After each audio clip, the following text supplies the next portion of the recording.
we're doing three things in relation to extending the cashless debit card, which has been expanded over the last few years. And the first thing that we're doing is extending the continuing trial sites for another year through to 30 June 2021.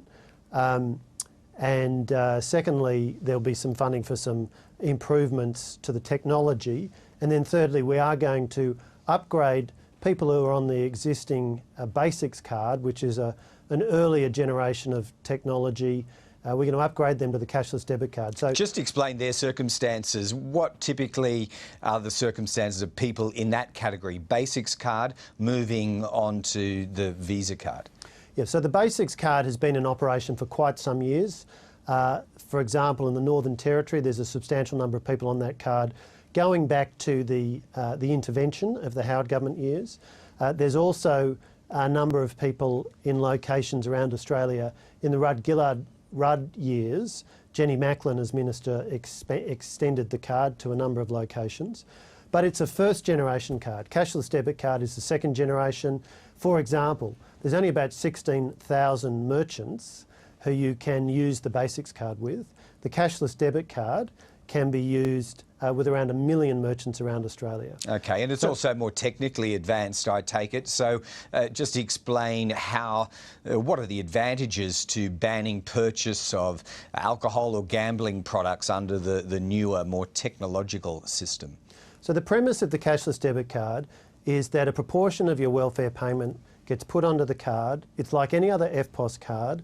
You can use it to buy anything except drugs, alcohol or gambling products. So far, we've rolled it out in 4 trial sites around Australia: Ceduna in South Australia, East Kimberley and the Goldfields region in WA, and the 4th trial site, which began in January this year, is Bundaberg and Hervey Bay. Well, you are explaining this or presenting this as an announcement, but in fact, does it require legislation? And if so, when would it be legislated? A number of the things that we've announced today don't require legislation, but importantly, we do need to legislate to extend 3 of the existing trials in Ceduna, in the Goldfields and in East Kimberley. They need to be extended from their current expiry date of 30 June 2019. We've got legislation in the Parliament at the moment. So do you think that it could actually be passed in the 2 full sitting days, House and Reps?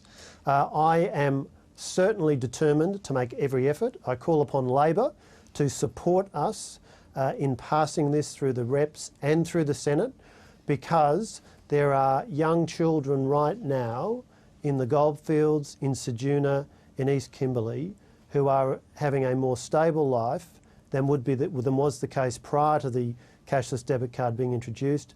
And we need to maintain that stability, the extra safety and public order, which people raised with me as a benefit that they're seeing from the cashless debit card.